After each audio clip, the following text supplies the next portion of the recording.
Magyar szólások és közmondások angolul beszélőknek. Hungarian sayings and proverbs for English speakers. A great fall. Magasról nagyobbat esik az ember. Let's take this one apart. Magas means tall or high. Ember means man or person. Esik means fall. The other word we've got in there is nagyobbat. Nagyobb we saw in ugly men. That is the comparative of the adjective nagy, big or great. And it's got an at at the end. It's sort of an accusative in this situation. So, high from greater falls the man. The man falls greater from a height. In this case, az ember can be considered to be a general noun, so it could just mean men or people. People fall more from a height. And you could in this case just say you. You fall more from a height. That is, the higher you get, the more you risk.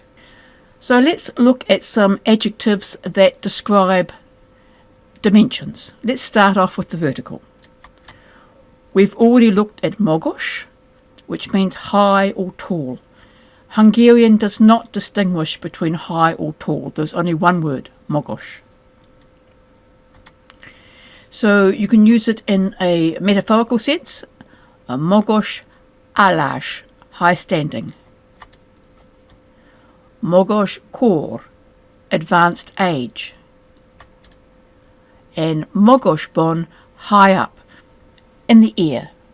It could be physically high up. The opposite is alacsony, low, short, small, something that is close to the ground. It can also take on the meaning of lowly or humble, and hence low birth or low price. Taking it on to horizontal dimensions, we can have wide. This is the beautiful Duna. It's a wide river, széles. You can also use it to mean wide-ranging or extensive, széles korú. Széles vállú, broad-shouldered. The opposite is keskeny. Here is the Avon in Christchurch. It's a narrow river. Let's have a look at people.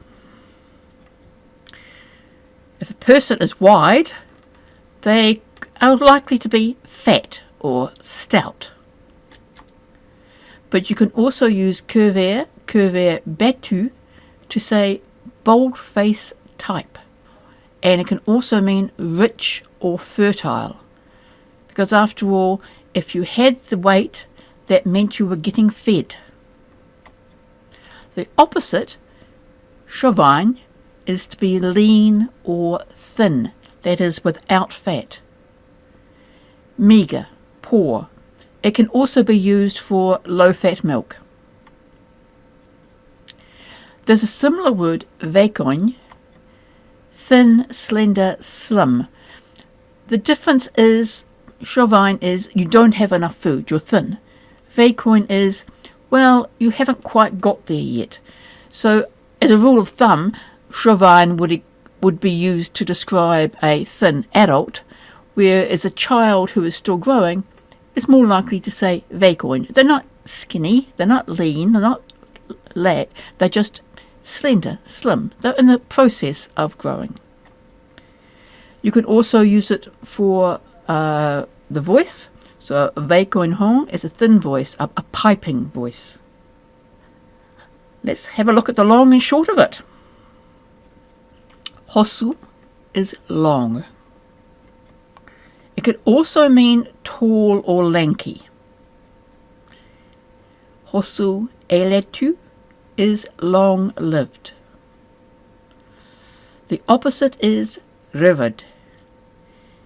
Here, the rivid is applying to the skirt. You do not use rivid to describe someone who is short in height. For that you must use alochon. It can also mean brief or concise. So rovedre za is a short circuit. Let's apply this to New Zealand. New Zealand's highest mountain is Aoraki Mount Cook. When I was at school, its height was 3,764 metres. But after the summit collapsed in 1991, it dropped to 3,724 metres, a loss of 40 metres. And since then, it's probably lost a wee bit more. In the description, you'll see a link to a video where they actually go to measure the height. It's quite interesting, I thought. Finding the deepest cave is a bit harder because caves are underground and you just don't know what's there. Currently, the deepest cave is considered to be in the Alice Basin, which runs under Mount Arthur in the Karangi National Park in the South Island. The Alice Basin cave system has been explored to a depth of 1,024 metres. It has 33.4 kilometres of cave passages, which makes it New Zealand's second longest system, after the Bulmer Cavern, which is 74.3 kilometres. That runs under Mount Owen, but it's also in the Karangi National Park. And speaking of length, State Highway 1 runs from the bottom of the South Island to the top of the North Island. 2,033 kilometres from Bluff to Cape Reinga. And that includes across Cook Strait. You have to be on the ferry there. You can't drive across Cook Strait. I want to have a look at some verbal prefixes. Now, this is something Hungarian does, which I find quite interesting. The one that you may have come across is le esik, is to fall down, where the word le means down. So you get lots of verbs where you can put le in it and it gives an idea of going down. There are many, many prefixes you can add to the word esik. A to go through, be to go in, bella to into, el to have a fall. It could also mean to be killed. So if you're in war, el esik, he is being killed in war. It can mean to lose, it can be to admit. You've got more, elore, forward, hatra, back, kurzebe, between, usse is to come together, so it's to collapse. Usse esik is to collapse into something, and ra is to fall onto. All of those have a pretty clear physical meaning. But not all of your prefixes are quite that straightforward. Egyebe esik means to coincide with. El esik is to have a fall, be killed, lose, be omitted. So we've got quite a few other ones that are not immediately obvious. And all of them are based on the word esik. But these ones are a bit harder to guess. I mean, you can think of as visa esik. Visa means back, so fall back is to relapse. Neke esik, fall to someone, means to attack. A lot of these variations will then take an indirect object, and you have to remember, you have to learn what type of object each verb takes. So, el esik, volami töl, to lose something, deprive of something. So volami means what, velami töl means you put the töl ending onto whatever you are losing. So János, el esik, a kutyájától. John loses his dog. Here we've got tall O with a single mark on it because kutya is a back vowel word. You also use tall for something like fellre, Esik, is to stand back from or to lie far from.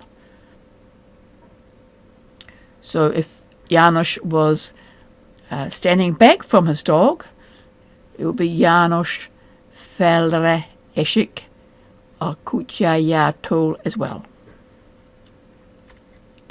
Not always tall. Jól Esik is something that gives pleasure. In this case, the thing that gives pleasure, valami, is just the word itself. And the one that changes is who it gives pleasure to. So volaki is who. Volaki nek means that you add nok nek to the name of the person who is given the pleasure. Meg Esik volaki val volami. Meg Esik, if you remember, was one of the ones that has several meanings. One of those meanings is that something happens to somebody. Can't just say, oh, it's to in English, therefore it's nok nek in Hungarian. In this case, it's vol val. So whoever it is, the volaki, gets a vol or val. That is the person to whom something happens. And a more physical one, ra Esik volami re, fall onto something. So for the physical ones, they're much easier to predict. Ra would go with ra re. So you've actually got a physical thing here. Ra, remember, it's a surface moving towards a surface. If it was be, you'd be using bo be because it's falling into something. So this is falling onto something. So it's ra Esik volami re. When you learn a new word, it is often a good idea to also write down and memorize what form the nouns will take with that verb. And like I said, sometimes different meanings of the same word will take different suffixes on the noun. I'm sure we'll come across this again in Series 2. Magasról nagyobbat esik az ember. The higher you get, the more you risk. No risk studying Hungarian, only lots of benefits. Hope this video helped you a little. If it did, don't forget to leave a like.